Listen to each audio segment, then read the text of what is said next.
Hello and welcome to Lecture 3 on Chapter 3. The title of this chapter is Globalization and Related Processes. So some of those related processes that we're going to be discussing would be imperialism, colonialism, development, westernization, easternization, and Americanization. So we've got a lot on our plate. So to start, we'll discuss imperialism. So the textbook provides a nice generic definition of imperialism. That imperialism describes various methods by one country to gain control, sometimes through territorial conquest. So it's like very direct of another country or geographic area. So the area that's being controlled might be a defined nation state or it might just be a geographic area. And then to exercise control, especially political, economic, and military control over that country or geographic area and perhaps many other countries. So like the example par excellence when people are talking about imperialism would be the British Empire during the imperial era in the late 1800s through the 1900s to the mid 1900s. So even though that's like the example par excellence, imperialism describes very ancient practices, but really came of age in the late 1800s with the British Empire. So the reason why they make that argument that the British Empire really is the example par excellence and that this is a process that came to maturity later is because of the context of having well-defined nation states during the imperial age of the 19th and 20th century. So the word imperialism is derived from imperium, which just refers to domination and political control over one or more neighboring nations. Even though some of the nations that the British Empire and territories that the British Empire controlled were far away from actually Great Britain. The word empire just refers to political forms and characteristics of Roman rule, so of the Roman Empire. Like the Roman Empire, even though it's not really the first empire, is considered sort of the paradigm for imperialism and the rule of empire.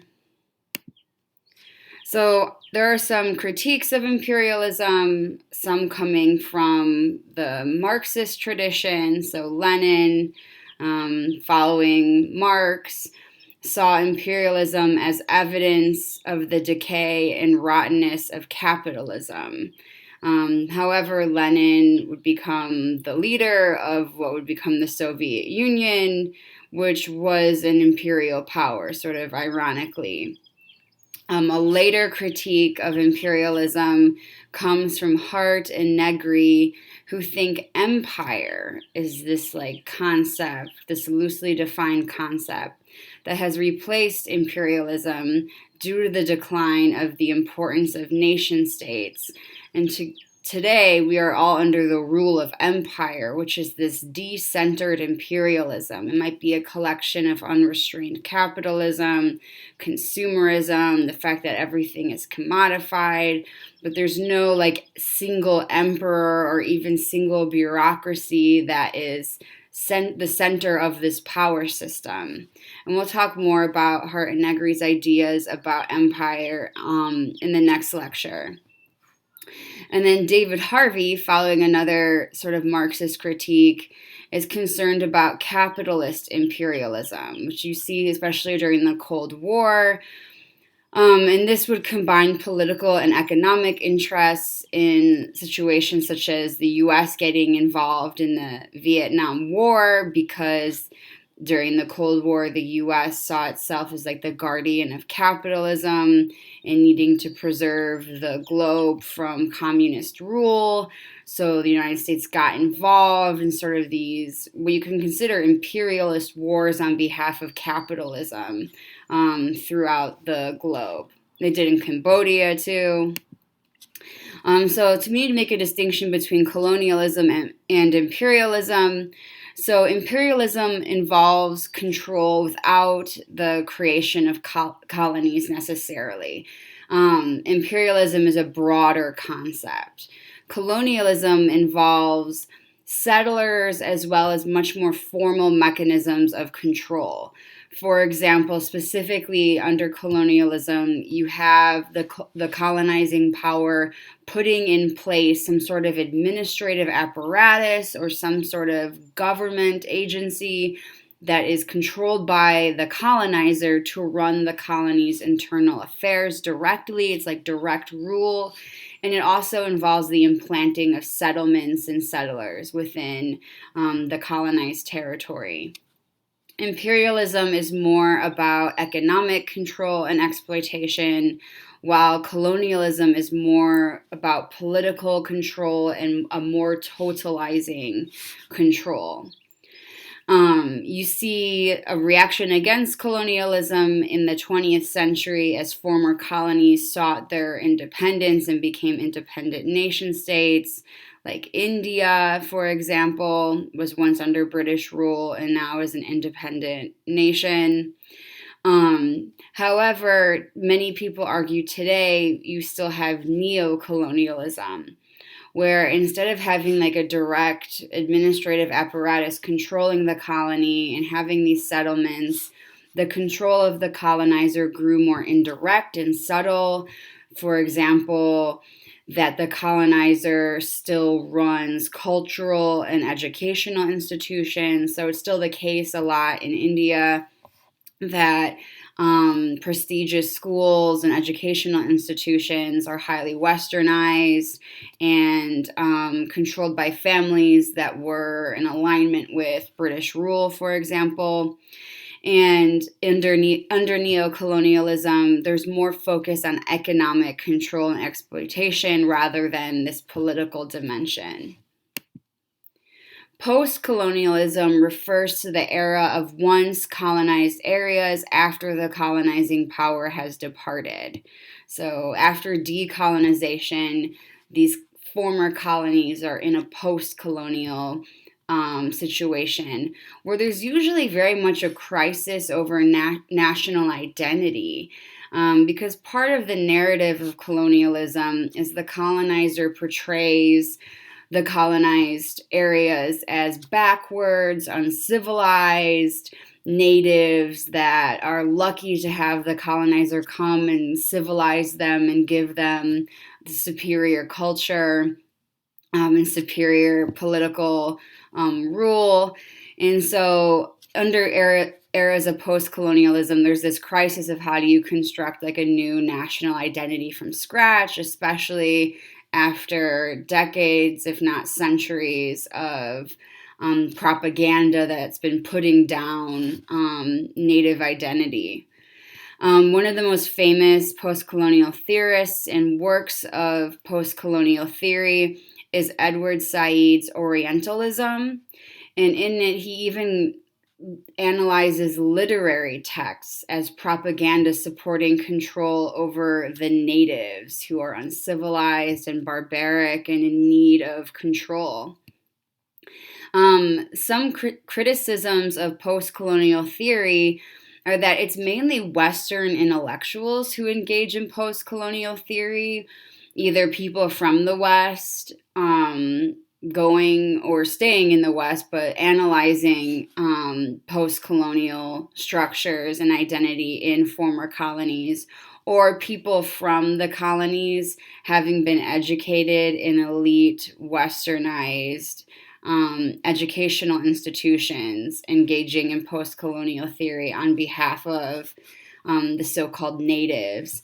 Another critique of post-colonial theory is that it seems that it involves scholarship that's for other scholars, not necessarily for natives that might have former natives that might have limited access to education.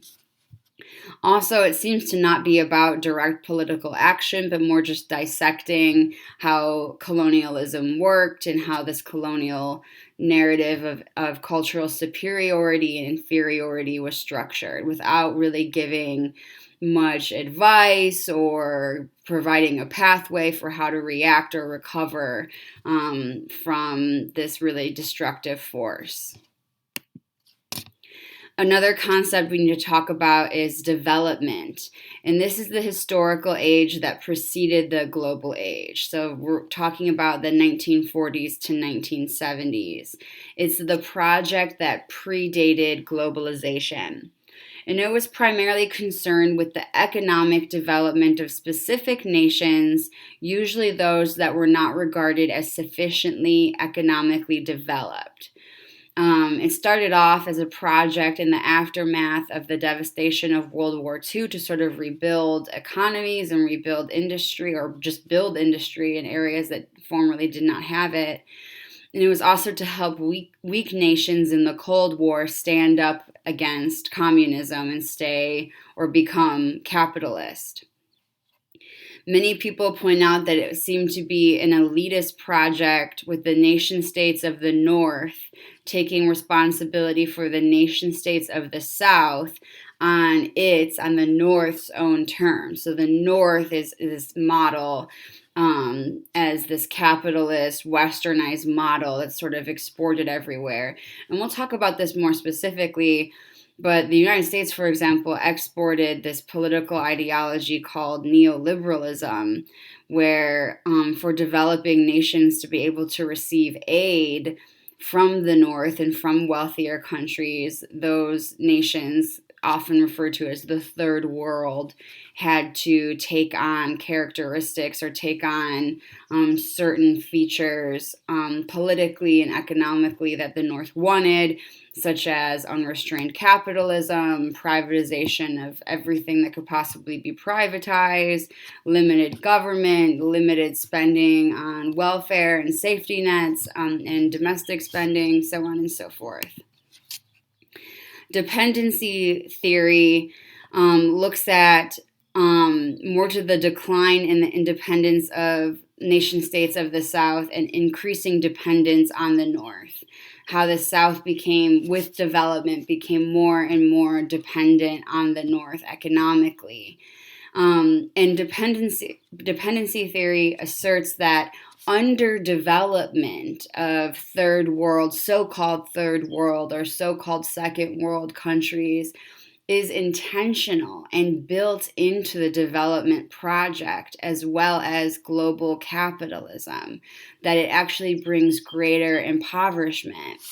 So, for example, the fact that a company that's making a commodity that starts off in the United States and employs Americans can export or outsource those factory jobs to a so-called third world country and pay those workers pennies on the dollar of what it would cost for Americans to provide the labor is intentional. Like, it is intentional that you have this impoverished country where workers can be paid pennies for labor and live in extreme poverty, and live in a country where there's such limited government regulation that there aren't even child labor laws.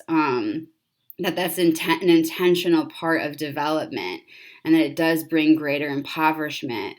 Many people point out, like prior to colonialism and imperialism, you had a lot of self-sufficient geographical territories that were not absorbed into the global capitalist system. So they seem to be, many people refer to this as culturally perceived poverty. Like, they didn't have any money, but they grew their own food, they made their own clothing, they were self-sufficient on the natural resources of the land. And then what happens is a colonizer comes in and says, yeah, these are our resources now, and now you have to work for us for a wage to earn back access to your own resources. And that actually brings greater impoverishment than sort of like the pre-development era.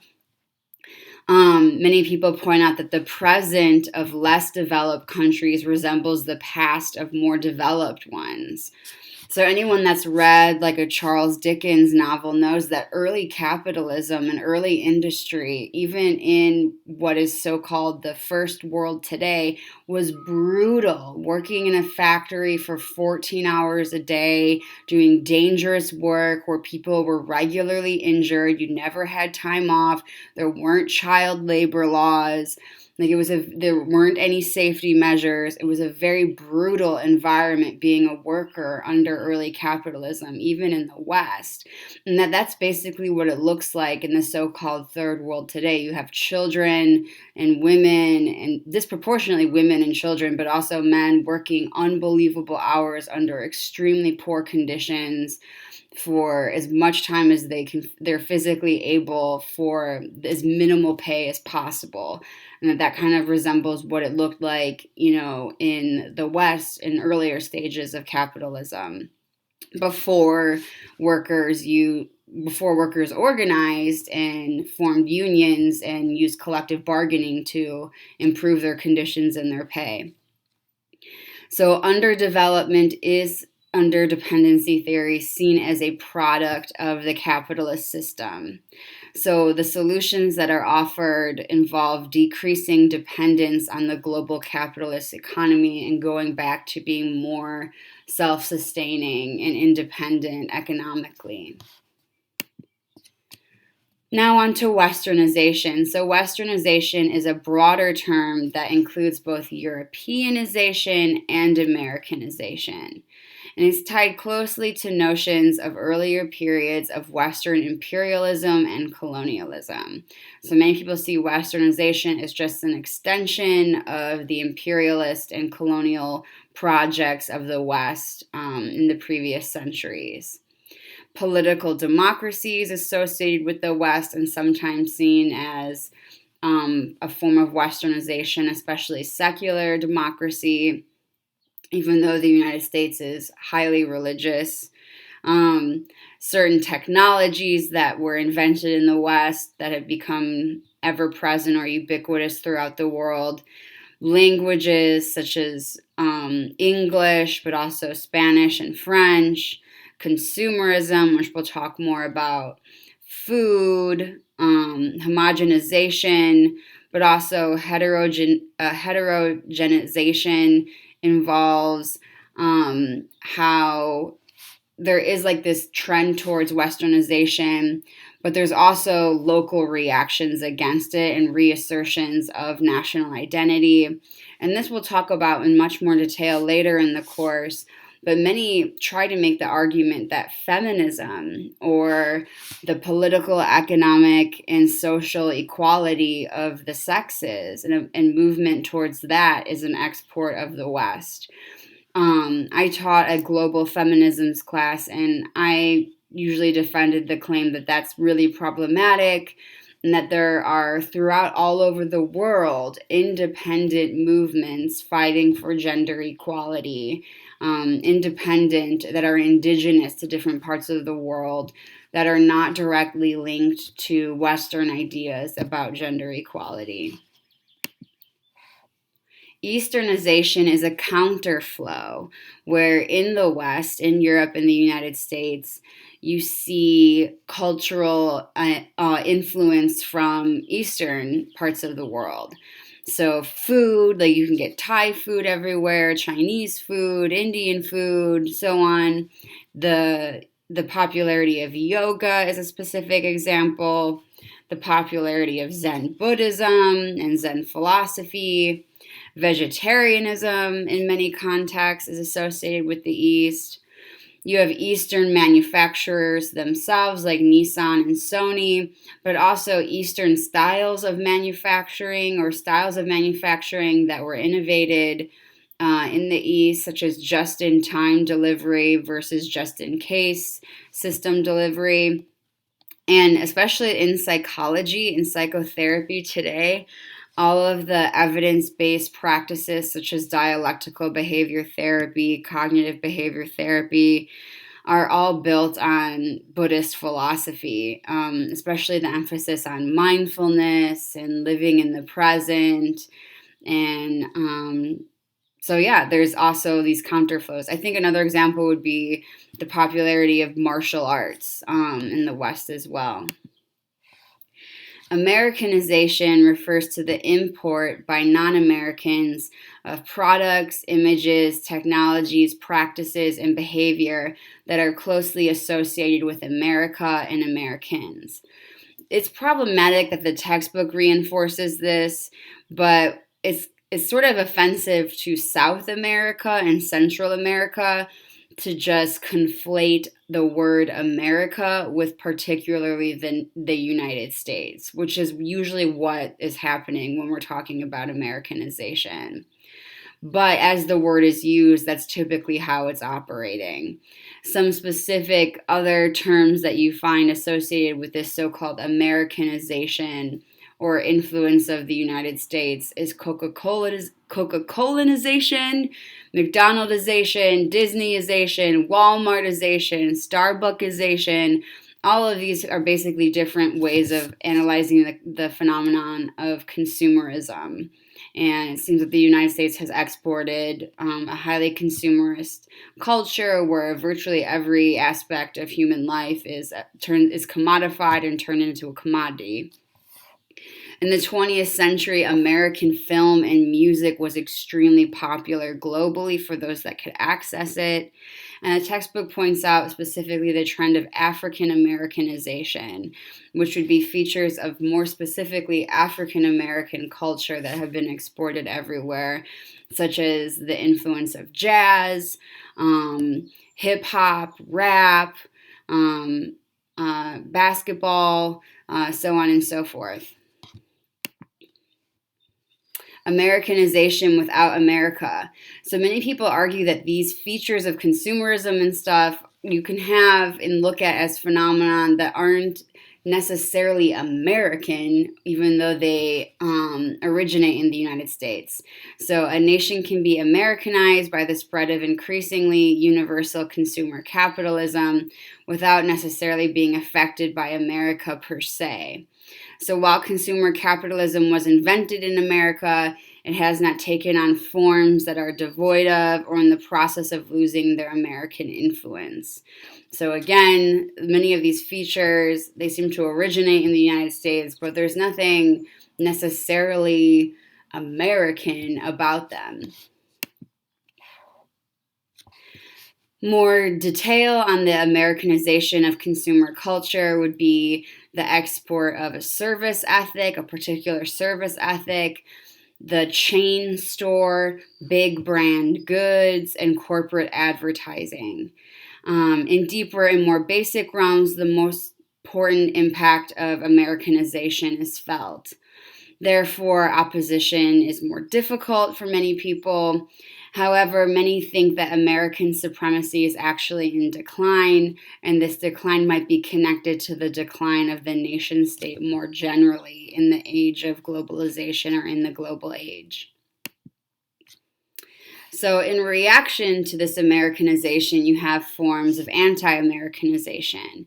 And anti-Americanization involves critiques of the United States militarism, our obsession with guns, our continued use of the death penalty. We're like the only so-called first world country that still has the death penalty. Our extraordinary religiosity, especially fundamentalism, where you have a lot of people with particular religious views wanting to create laws that would force people to agree with those religious views. Its role in global warming, its culture, past of imperialism, and association with neoliberalism. And we'll talk about neoliberalism. That's the focus of the next lecture.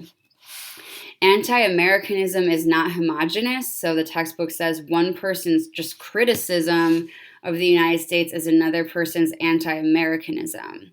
So there's a big difference between the anti-Americanism behind the 9/11 Islamist terrorist attacks and the anti-Americanism behind movements that are criticizing the spread of fast food culture around the world.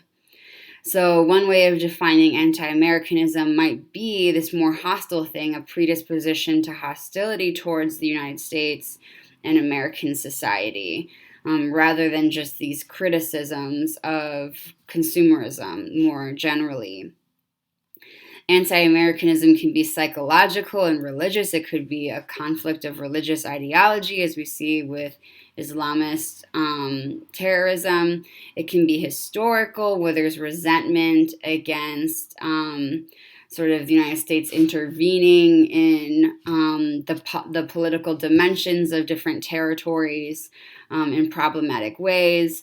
So this is going to be a digression, but for example, in Iran, there used to be, in the beginning of the 20th century, a democratically elected secular government in Iran.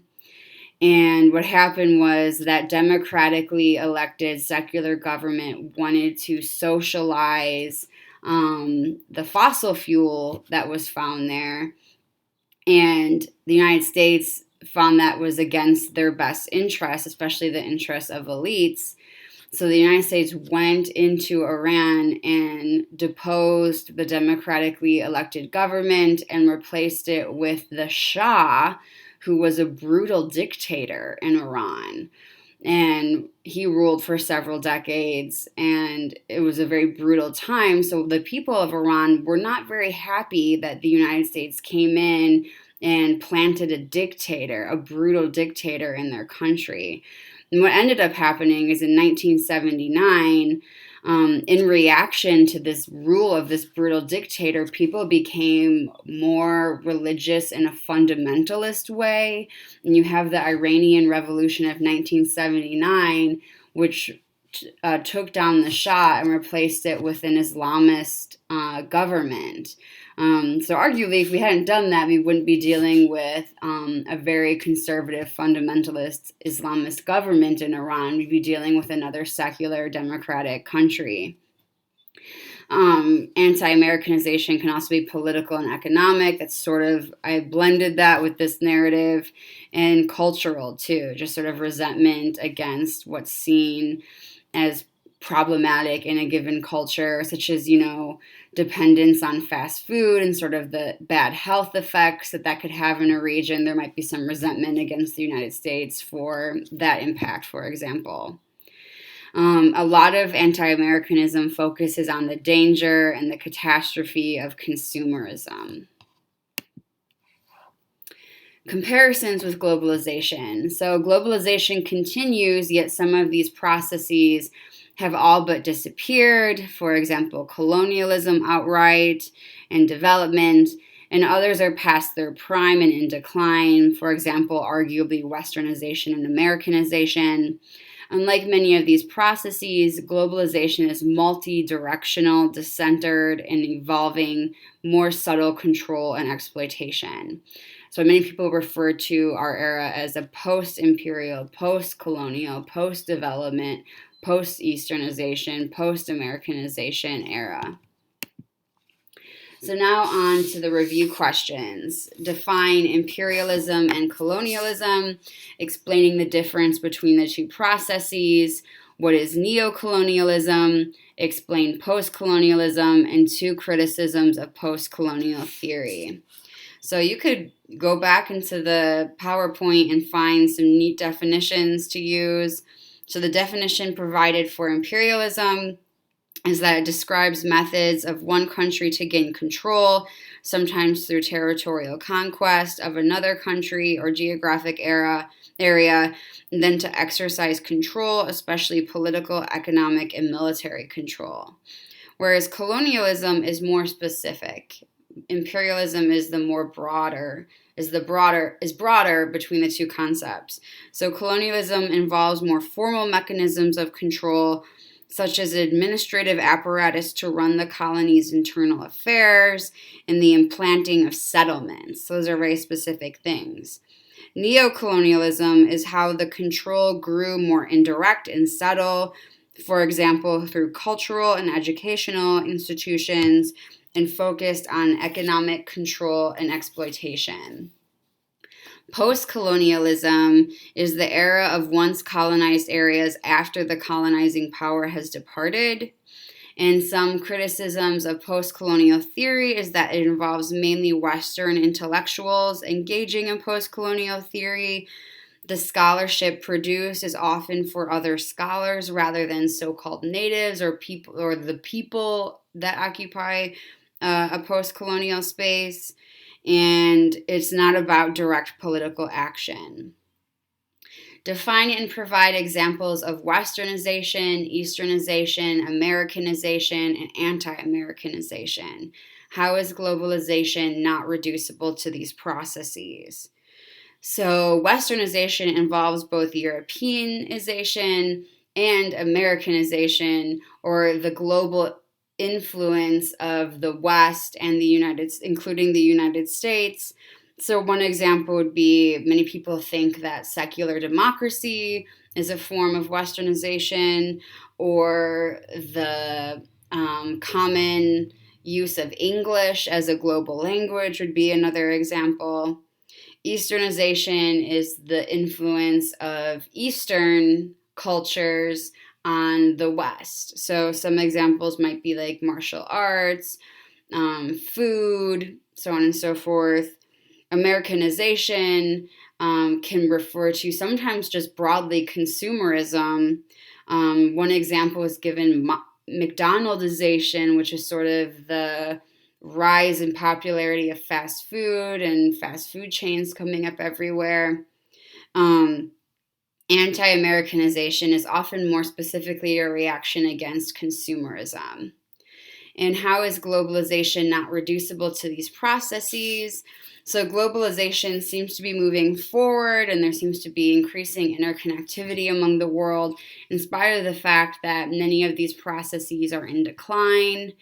Also, globalization is a multi-directional process, whereas these processes all involve the transition or the flows that are going in one direction. So I think that'd be another way of describing how to answer this question.